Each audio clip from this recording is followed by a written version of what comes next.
Ayan. Magluto daw po itong pamangkin ko ng buko. Matagal yan maluto doy. Ayun, may pananghalian na kami mga idol.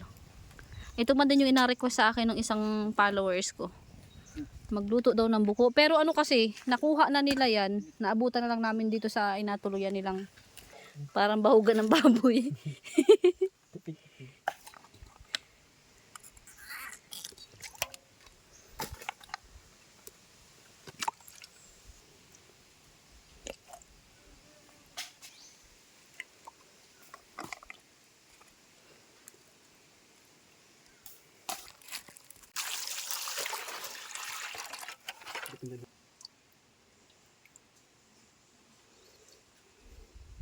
Naabutan ko nung bata pa ako, dito na talaga kami umiinom dati nung nakatira pa kami dito sa Sitio Bato ng Barangay San Juan.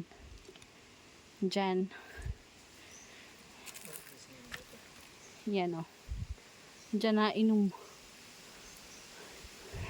Ano yan ay, magtag init man ay ano, hindi yan na hindi nakakatihan.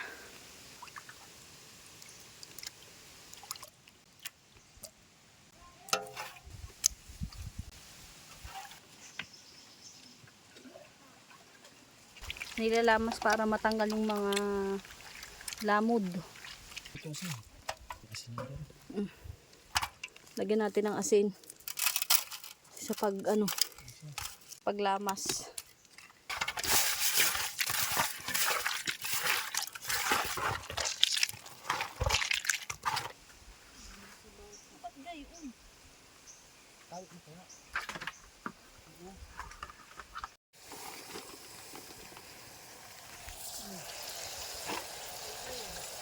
Pagpasensyahan nyo na po ang aming lutuan na talagang maganda ang kulay. Puro trabaho dito ay hindi na nila inakaputi. Gagawa ka sausawan?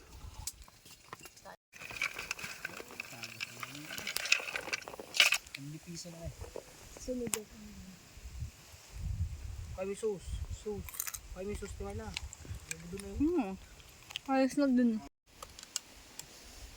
Yan. Mga guys, makain na po kami. Ang ulam namin, sardinas with calamansi at buko na prinito. Tapos toyo na maanghang.